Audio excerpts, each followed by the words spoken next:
ಸ್ನೇಹಿತರೆ, ನಿನ್ನೆ ನಿಮಗೆ ಒಂದು ವಿಡಿಯೋ ಮಾಡಿದೆ. ಮಹಿಳೆಯರಿಗೆ 661 ಪೋಸ್ಟಲ್ಲಿ ಯಾರ್ಯಾರು ಹಂಚಿಕೆ ಆಗುತ್ತೆ, ಯಾವ ಥರ ಹಂಚಿಕೆ ಮಾಡ್ತಾರೆ ಅನ್ನೋದನ್ನ ನಿನ್ನೆ ವಿಡಿಯೋದಲ್ಲಿ ನಿಮಗೆಲ್ಲ ತಿಳಿಸಿದೆ. ಸ್ನೇಹಿತರೆ, ಏನು ಡಿಕಂಸಿ 2000 ಪೋಸ್ಟ್ಗೆ ಏನು ಇಂಟರ್ವ್ಯೂ ನಡೀತಾ ಇದೆಯೋ ಆಲ್ರೆಡಿ ಹುಮ್ನಾಬಾದಲ್ಲೆಲ್ಲ ಮುಗಿದು ಕ್ಲೋಸ್ ಆಗೋಗಿದೆ. ಇನ್ನು ಬಾಕಿ ನಡಿಬೇಕಾಗಿರೋದು ಹಾಸನಲ್ಲಿ ಮಾತ್ರ. ಹಾಸನ್ನು ಸ್ಟಾರ್ಟ್ ಆಗೋಂಥದ್ದು ನಿನ್ನೆ ದಿನ ಅಪ್ಡೇಟ್ಸ್ ಬಂದಿರೋದು. ಸ್ನೇಹಿತರೆ, ಮೊನ್ನೆ ದಿನ ಅಪ್ಡೇಟ್ಸ್ ಬಂದಿರೋಂಥದ್ದು.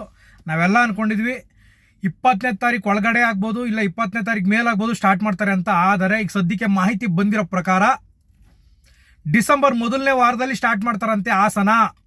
ಅಭ್ಯರ್ಥಿಗಳೆಲ್ಲ ತುಂಬ ಜನ ಕೇಳ್ತಾ ಇದ್ದೀರಾ, ಸರ್ ಹಾಸನ ಯಾವಾಗ ಸ್ಟಾರ್ಟ್ ಮಾಡ್ತಾರೆ ಹೇಳಿ ಸರ್ ಅಂತ. ಸದ್ಯಕ್ಕೆ ಅಪ್ಡೇಟ್ಸ್ ಬಂದಿರೋ ಪ್ರಕಾರ ಡಿಸೆಂಬರ್ ಮೊದಲನೇ ವಾರದಿಂದ ಹಾಸನ ಸ್ಟಾರ್ಟ್ ಆಗುತ್ತೆ ಅಂತ ಮೇಡಮ್ ಹೇಳಿದ್ದಾರೆ. ಅಭ್ಯರ್ಥಿಗಳು ದಯವಿಟ್ಟು ಶಾಂತ ರೀತಿಯಲ್ಲಿ ಕಾಯಿರಿ. ಖಂಡಿತ ಡಿಸೆಂಬರ್ ಫಸ್ಟ್ ವೀಕು ಇಲ್ಲ ಈ ತಿಂಗಳು ಕೊನೆ ವೀಕಲ್ಲಂತೂ 100% ಆಗೇ ಆಗುತ್ತೆ. ಸ್ನೇಹಿತರೆ, ಈ ತಿಂಗಳು ಕೊನೆ ವಾರದಲ್ಲಿ ಮೆಸೇಜ್ ಬರ್ಬೋದು ನಿಮಗೆ ಹಾಲ್ ಟಿಕೆಟ್ ಡೌನ್ಲೋಡ್ ಮಾಡ್ಕೊಳ್ಳಿ ಅಂತ. ಡಿಸೆಂಬರ್ ಮೊದಲನೇ ವಾರದಿಂದ ಹಾಲ್ ಟಿಕೆಟ್ ಡೌನ್ಲೋಡ್ ಮಾಡಿಕೊಂಡು ನೀವು ಟ್ರ್ಯಾಕ್ ಹೊಡೆಯೋಕ್ಕೆ ಅಭ್ಯರ್ಥಿಗಳು ರೆಡಿಯಾಗಿರಿ. ಸ್ನೇಹಿತರೆ, ಡಿಸೆಂಬರ್ ಮೊದಲನೇ ವಾರದಿಂದ 100% ಆಗೋದಂತೂ ಸತ್ಯ. ಏನಕ್ಕೆ ಡಿಲೇ ಆಗ್ತಾಯಿದೆ ಅಂತ ಹೇಳಿದ್ರೆ, ಸದ್ಯಕ್ಕೆ ಅಧಿಕಾರಿಗಳು ಹಾಸನದಲ್ಲಿರುವಂಥ ಟ್ರ್ಯಾಕ್ನ ಟೆಸ್ಟ್ ಮಾಡಿ ಇನ್ನೂ ವರದಿ ಸಲ್ಲಿಸಿಲ್ಲ. ಇನ್ನೂ ಪಕ್ಕ ಆಗಿದೆ, ಎಲ್ಲ ಸೆನ್ಸರ್ ಎಲ್ಲ ಫೋಲೆಲ್ಲ ಹಾಕಾಗಿದೆ ಸ್ನೇಹಿತರೆ. ಆದರೆ ಅಧಿಕಾರಿಗಳು ಬಂದು ವರದಿ ಕೊಡಬೇಕು, ಸರ್ಕಾರಕ್ಕೆ ವರದಿ ಕೊಡಬೇಕು. ನೇಮಕಾತಿ ವಿಭಾಗಕ್ಕೆ ಓಕೆ ರೆಡಿಯಾಗಿದೆ, ಇನ್ನು ನೀವು ಅಭ್ಯರ್ಥಿಗಳನ್ನ ಕರೆಸಿ ಇಂಟರ್ವ್ಯೂ ಮಾಡ್ಬೋದು ಅನ್ನೋ ಥರ ವರದಿ ಕೊಡಬೇಕು. ವರದಿ ಇನ್ನೂ ರೆಡಿಯಾಗಿಲ್ಲ, ಹಾಗಾಗಿ ಇಷ್ಟು ದಿನ ಡಿಲೇ ಆಗ್ತಿದೆ. ಸ್ನೇಹಿತರೆ, ಶಾಂತ ರೀತಿಯಿಂದ ವರ್ತಿಸಿ. ಮತ್ತು ಇನ್ನೊಂದು, ಅಭ್ಯರ್ಥಿಗಳು ಏನು ಅನ್ಕೊಬಿಟ್ಟಿದ್ರು ಹುಮ್ನಾಬಾದಲ್ಲಿ ಹೊಡೆದಿರೋರು ಅಂತ ಹೇಳಿದ್ರೆ, ಸರ್ ಹಾಸನಲ್ಲಿ ದೊಡ್ಡದಿದೆ, ನಮಗೆಲ್ಲ ಮೋಸ ಆಗ್ತಿದೆ, ಇದ್ರ ಬಗ್ಗೆ ಒಂದು ಸ್ವಲ್ಪ ಮಾತಾಡಿ ಸರ್ ಅಂತ ತುಂಬ ಜನ ಕೇಳ್ತಾ ಇದ್ದಾರೆ. ಸ್ನೇಹಿತರೆ, ಅದು ನೀವೆಲ್ಲ ತಿಳ್ಕೊಂಡಿರೋದು ತಪ್ಪು ಮಾಹಿತಿ. ಹಾಸನಲ್ಲಿ ಬೇರೆ, ಹುಮ್ನಾಬಾದ್ ಬೇರೆ. ಯಾವುದೇ ರೀತಿ ಬದಲಾವಣೆ ಅಂತೂ ಇರೋಕ್ಕೆ ಸಾಧ್ಯನೇ ಇಲ್ಲ. ನಿಮಗೆಲ್ಲ ಎಲ್ಲೂ ದೊಡ್ಡದಾಗಿ ಕಾಣಿಸ್ತಿರ್ಬೋದು, ಅದು ಇದೇ ಫೈನಲ್ ಅಲ್ಲ, ತಿಳ್ಕೊಳ್ಳಿ. ಇದೇ ಏನು ನಿಮ್ಗೆ ಸೆನ್ಸರ್ ಫೋಲ್ ನೆಟ್ಟಿದಾರೋ ಇದೇ ಫೈನಲ್ ಅಲ್ಲ, ಇನ್ನು ಮುಂದೆ ಇದೆ. ಯಾವ ಥರ ಅವರು ವರದಿ ಕೊಟ್ಟ ತಕ್ಷಣ ಅಧಿಕಾರಿಗಳು ಏನು ವರದಿ ಕೊಡ್ತಾರೋ ಅಲ್ಲಿ ತನಕ ದಯವಿಟ್ಟು ಅಭ್ಯರ್ಥಿಗಳು ಯಾರು ಕೂಡ ಗೊಂದಲ ಆಗಬೇಡಿ. ವರದಿನೇ ಇಂಪಾರ್ಟೆಂಟು.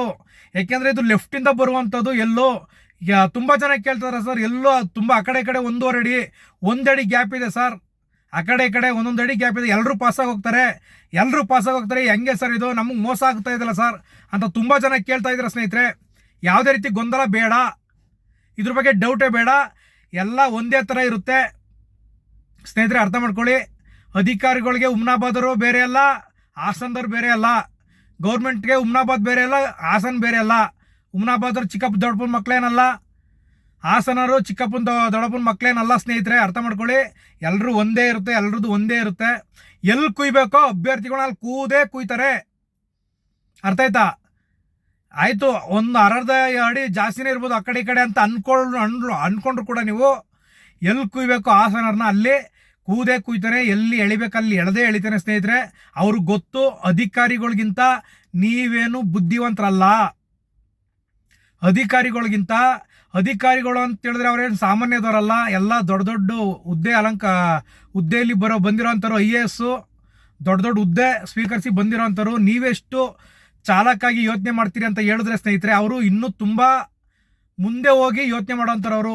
ಒಂದು ನೇಮಕಾತಿ ಮಾಡ್ತಾವ್ರೆ ಅಂತ ಹೇಳಿದ್ರೆ ಇಂಥವೆಲ್ಲ ಫೇಸ್ ಮಾಡೋಕ್ಕೆ ಅವರೆಲ್ಲ ಪ್ಲಾನ್ ಮಾಡಿಕೊಂಡೆ ಫ್ಯೂಚರಲ್ಲಿ ಪ್ಲಾನ್ ಮಾಡೇ ಈ ಥರ ಬಂದಿರೋಂಥ. ಅವ್ರೇನು ಹೊಸ್ದಾಗಿ ನೇಮಕಾತಿ ಮಾಡ್ತಾಯಲ್ಲ, ಈ ಡಿಪಾರ್ಟ್ಮೆಂಟು ಹೊಸ್ದಾಗಿ ಹುಟ್ಟಿಲ್ಲ ಸ್ನೇಹಿತರೆ. ಅರ್ಥ ಮಾಡ್ಕೊಳ್ಳಿ. ನೇಮಕಾತಿ ತುಂಬ ವರ್ಷದಿಂದ ಮಾಡ್ತಾ ಇದ್ದಾರೆ. ನಿಮ್ಮಂಥರ ನೋಡಿ ಅವರು ಯಾವ ಥರ ಫೇಸ್ ಮಾಡಬೇಕು ಅದೆಲ್ಲ ಅವ್ರಿಗೆ ಗೊತ್ತಿದೆ. ಅದು ಗೊತ್ತಿಲ್ಲದೇ ಅವರು ನೇಮಕಾತಿ ವಿಭಾಗಕ್ಕೆ ಕೈ ಹಾಕಲ್ಲ. ಯಾರು ನಾನು ಕೋರ್ಟ್ಗೆ ಹೋಗ್ತೀನಿ, ಮಗದೊಂದು ಎಲ್ಲೂ ಕೂಡ ಜಯಿಸ್ಕೊಂಬರೋಕ್ಕಾಗಲ್ಲ ಅಭ್ಯರ್ಥಿಗಳು. ಕೇಳಿ ಸ್ನೇಹಿತರೆ, ಎಲ್ಲೂ ಕೂಡ ಕೋರ್ಟ್ಗೆ ಹೋಗ್ತೀನಿ, ನಾನು ಇಲ್ಲಿಗೆ ಹೋಗ್ತೀನಿ ಅಂತ ಹೋದರೆ ನಿಮ್ಮಷ್ಟು ಶತಮೂರ್ಖರು ಯಾರೂ ಇಲ್ಲ. ನೀವೆಲ್ಲೂ ಕೂಡ ಜಯಿಸ್ಕೊಂಡು ಬರೋಕ್ಕೆ ಸಾಧ್ಯನೇ ಇಲ್ಲ. ಬರ್ದಿಟ್ಕೊಳ್ಳಿ. ಏನಕ್ಕೆ ಅಂತ ಹೇಳಿದ್ರೆ, ಬರೀ ನೀವು SLC ಓದೇ ಇಷ್ಟೆಲ್ಲ ಯೋಚನೆ ಮಾಡ್ತೀರಿ ಅಂತ ಹೇಳಿದ್ರೆ, ಅವರು ಬೇರೆ ಥರ ಓದಿ IAS ತನಕ ಓದಿ ದೊಡ್ಡ ಎಜುಕೇಷನ್ ಪಡೆದು ಈ ಹುದ್ದೆಗೆ ಬಂದಿರೋಂಥವ್ರು, ಅವ್ರು ಇನ್ಯಾವ ಥರ ಯೋಚನೆ ಮಾಡ್ದಿರಬೇಕು ಅನ್ನೋದು ನಿಮ್ಮ ತಲೆಯಲ್ಲಿ ಇರಲಿ ಸ್ನೇಹಿತರೆ. ಇದನ್ನು ಅರ್ಥ ಮಾಡ್ಕೊಂಡ್ರೆ ನೀವು ಬುದ್ಧಿವಂತರಾಗ್ತೀರಾ, ಇಲ್ಲಾಂದ್ರೆ ತುಂಬ ಕಷ್ಟ ಆಗುತ್ತೆ. ಇಲ್ಲ ನಾನು ಕೋರ್ಟ್ಗೆ ಹೋಗ್ತೀನಿ ಅಂತ ಹೇಳಿದ್ರೆ, ನೀವು ಕೋರ್ಟ್ಗೆ ಹೋದರೆ ನಿಮ್ಮ ಯಾರ್ಯಾರು ಕೋರ್ಟ್ಗೆ ಹೋಗ್ತೀರಿ ಅವರೆಲ್ಲ ಒಂದು ವಕಾಲತ್ಗೆ ಸೈನ್ ಮಾಡಬೇಕು. ವಕಾಲತ್ಗೆ ಸೈನ್ ಮಾಡಬೇಕು ಅಂತ ಹೇಳಿದ್ರೆ ಸ್ನೇಹಿತರೆ, ನೀವು ಏನೇನು ಅಪ್ಲಿಕೇಶನ್ ಹಾಕ್ಕೊಂಡಿದ್ದೀರಾ, ಟ್ರ್ಯಾಕ್ ಕೊಡ್ದಿರೋ ಅಪ್ಲಿಕೇಶನ್ನು ಮತ್ತು ಅಪ್ಲಿಕೇಶನ್ ಹಾಕಿರುವಂಥ ಅಪ್ಲಿಕೇಶನ್ ನಂಬರ್ ಎಲ್ಲ ಕೊಡಬೇಕು. ಆಧಾರ್ ಕಾರ್ಡು, ನೀವು ಚಾಲನಾ ಪರೀಕ್ಷೆಗೆ ಹೊಡೆದಿರ್ತಾರಲ್ಲ ಅದು, ಮತ್ತು ಅಪ್ಲಿಕೇಶನ್ ID ನಂಬರ್ ಎಲ್ಲ ಕೊಡಬೇಕು. ವಕಾಲತ್ಗೆ ಸೈನ್ ಮಾಡಬೇಕು. ಆ ವಕಾಲತ್ಗೆ ಸೈನ್ ಮಾಡಿ ನೀವು ಕೋರ್ಟ್ಗೆ ಹೋಯ್ತು ಅಂತ ಹೇಳಿದ್ರೆ ನೀವೇ ಫೈನ್ ಕಟ್ಟಬೇಕಾಗುತ್ತೆ ಸ್ನೇಹಿತರೆ. ನೀವು ಯಾವುದೇ ಕಾರಣಕ್ಕೂ ಜಯಶೀಲರಾಗಿ ಯಾವುದೇ ಕಾರಣಕ್ಕೂ ಬರುವಂಥ ಚಾನ್ಸಸ್ ಇಲ್ಲ. ಫೇಲ್ಯೂರ್ ಆಗೋದೇ ಅಭ್ಯರ್ಥಿಗಳು. ಏನಕ್ಕೆ ಅಂತ ಹೇಳಿದ್ರೆ ಇವರೆಲ್ಲ ಮುಂದೆ ಷರತ್ತುಗಳಿಗೆ ಒಪ್ಪಿ ಸಹಿ ಹಾಕಿರ್ತೀರಿ ಅಂತ ನೀವೇ ಸೈನ್ ಮಾಡಿ ಕೊಟ್ಟಿರ್ತೀರಾ ಡಾಕ್ಯುಮೆಂಟ್ ವೆರಿಫಿಕೇಷನ್ ದಿನ. ಹುಮನಾಬಾದಲ್ಲಿ ಎಲ್ಲಿ ಚಾಯ್ಸ್ ತಗೋಬೇಕು, ಹಾಸನ ಎಲ್ಲಿ ಚಾಯ್ಸ್ಬೇಕು ಅಂತ ನಿಮಗೆ ಆಪ್ಷನ್ಸ್ ಕೇಳಿದ್ದಾರೆ. ಅರ್ಥ ಆಯ್ತಾ? ಯಾವುದೇ ರೀತಿ ಬದಲಾವಣೆಗೆ ಅವಕಾಶ ಇರುವುದಿಲ್ಲ. ಮುಂದೆ ಕರೆದಂತ ನೀವು ಸೈನ್ ಮಾಡಿ ಕೊಟ್ಟಿದ್ದೀರಾ ಸ್ನೇಹಿತರೆ, ಅರ್ಥ ಮಾಡ್ಕೊಳ್ಳಿ. ಸುಮ್ಮನೆ ಏನೇನೋ ಮಾತಾಡೋದು, ಬಾಯಿಗೆ ಬಂದಾಗ ಮಾತಾಡೋದು ಗ್ರೂಪಲ್ಲಿ. ಸರ್ ನಾನು ಕೋರ್ಟ್ಗೆ ಹೋಗ್ತೀನಿ, ಅಲ್ಲಿ ಅಗಲ ಇದೆ, ಇಲ್ಲಿ ದೊಡ್ಡದಿದೆ, ನಮಗೆ ಮೋಸ ಆಯಿತು, ಎಂಥದ್ದು ಇಲ್ಲ ಸ್ನೇಹಿತರೆ. ನೀವು ಅದನ್ನು ತಲೆಯಿಂದ ತೆಗೆದಾಕಿ ರಿಸಲ್ಟ್ ಬರೋ ತನಕ ಕಾಯಿರಿ ಆರಾಮಾಗಿ. ಎಲ್ರಿಗೂ ಒಳ್ಳೇದಾಗುತ್ತೆ ಖಂಡಿತವಾಗ್ಲೂ. ಸುಮ್ಮನೆ ಏನಕ್ಕೆ ಏನೇನೋ ಮಾತಾಡ್ಕೊಳ್ತೀರಾ? ನಾನಿಲ್ಲಿ ಯಾರಿಗೂ ಬೈತಿಯಲ್ಲ, ಏನಿಲ್ಲ ಸ್ನೇಹಿತರೆ. ಯಾರು ಕೂಡ ತಲೆ ಕೆಡಿಸ್ಕೊಬಿಡಿ, ಎಲ್ಲ ಒಂದೇ. ಹಾಸನ ಒಂದೇ, ಹುಮನಾಬಾದ್ ಒಂದೇ, ಅಭ್ಯರ್ಥಿಗಳು ಎಲ್ಲ ಒಂದೇ ಡಿಪಾರ್ಟ್ಮೆಂಟ್ಗೆ.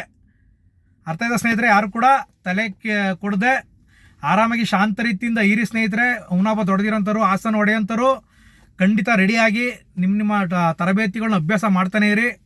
ಸಕ್ಸಸ್ ಆಗಿ ಸ್ನೇಹಿತರೆ, ಒಳ್ಳೆಯದಲ್ಲಿ, ಎಲ್ರಿಗೂ ಒಳ್ಳೆಯದಲ್ಲಿ. ಹಾಸನ ಅಂತೂ ಬಿಡುವಂಥದ್ದು ಡಿಸೆಂಬರು ಮೊದಲನೇ ವಾರದಿಂದ. ಮತ್ತು ಮಹಿಳೆಯರದು ಸ್ನೇಹಿತರೆ ಅದೊಂದು ಹೇಳಬೇಕಿತ್ತು. ಮಹಿಳೆಯರದು ಏನು 2000 ಪೋಸ್ಟಲ್ಲಿ 661 ಪೋಸ್ಟ್ ಇದೆಯೋ ಅದನ್ನು ಎಲ್ಲ ಕ್ಯಾಟಗರಿಗೂ ಅವ್ರವ್ರದ್ದು ಕ್ಯಾಟಗರಿ ಮಹಿಳೆಯರದು ಎಷ್ಟಿದೆ ಅದನ್ನು ಆ ಕ್ಯಾಟಗರಿಗೆ ಹಂಚುತ್ತಾರಂತೆ. ಅದು ನೋಟಿಫಿಕೇಷನಲ್ಲಿ ಇದೆ. ಇದನ್ನು ನನ್ನೇ ವಿಡಿಯೋದಲ್ಲಿ ಸ್ನೇಹಿತರೆ ಮಾಡಿದ್ದೀನಿ ನಾನು. ಆದರೂ ಕೂಡ ಈ ವಿಡಿಯೋದಲ್ಲಿ ನಿಮಗೆ ಅರ್ಥ ಆಗಂಗೆ ಹೇಳ್ತಾ ಇದ್ದೀನಿ.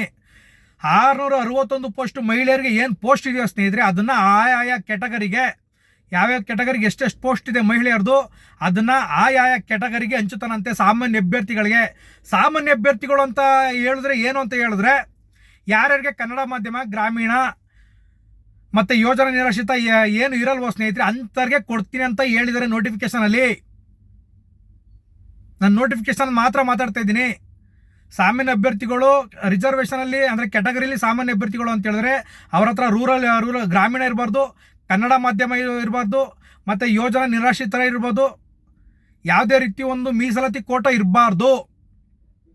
ಅಂಥವ್ರಿಗೆ ಬರೀ ಕ್ಯಾಟಗರಿ ವೈಸು ಅಂಥವ್ರಿಗೆ ಮಾತ್ರ ಕೊಡ್ತೀನಿ ಅಂತ ಹೇಳಿದ್ದಾರೆ. ಇದು 2000 ಪೋಸ್ಟು ಪುರುಷರಿಗೆ ಸಿಗುತ್ತೆ. ಎಷ್ಟು ಲೇಡೀಸ್ ಬರ್ತಾರೋ, ಈಗ 3 ಜನ ಇಬ್ಬರು ಮಾತ್ರ ಅಪ್ಲಿಕೇಶನ್ ಹಾಕಿದ್ದಾರೆ. ಅವರು 25 ಹೊಡೆದ್ರೆ ಮಾತ್ರ ಎಲಿಜಿಬಲ್ ಆಗ್ತಾರೆ. 25ಕ್ಕಿಂತ ಕಡಿಮೆ ಹೊಡೆದ್ರೆ 24 ಬಂದರೂ ಕೂಡ ಅವರು ಕೂಡ ಎಲಿಜಿಬಲ್ ಆಗಲ್ಲ ಸ್ನೇಹಿತರೆ. ಯಾರು ಕೂಡ ಗಾಬರಿ ಪಡೋಂಥದ್ದು ಬೇಕಾಗಿಲ್ಲ. ಎಲ್ಲರೂ ಕೂಡ ಪುರುಷರಿಗೆ ಕೆಲಸ ಸಿಗುತ್ತೆ. ಆಲ್ಮೋಸ್ಟು ಮಹಿಳೆಯರಿಗೆ 25 ಹೊಡೆಯೋ ತಾಕತ್ತು ಇಲ್ಲ ಅಂತ ಅದು ನನಗೆ ಗೊತ್ತು. ಹೊಡೆದ್ರೆ ಒಬ್ಬರಿಬ್ಬರು ಇದ್ದಾರೆ. ಅವರು ಒಳ್ಳೇದಾಗಲಿ, ಅವ್ರಿಗೆ ಒಳ್ಳೇದಾಗಲಿ ಸ್ನೇಹಿತರೆ. ಎಲ್ರಿಗೂ ಒಳ್ಳೇದಾಗಲಿ. ಜೈ ಹಿಂದ್, ಜೈ ಕರ್ನಾಟಕ, ಜೈ KSRTC. ಈ ಮಾಹಿತಿನ ಎಲ್ರಿಗೂ ಶೇರ್ ಮಾಡಿ. ಎಲ್ರಿಗೂ ಒಳ್ಳೇದಾಗಲಿ ಸ್ನೇಹಿತರೆ.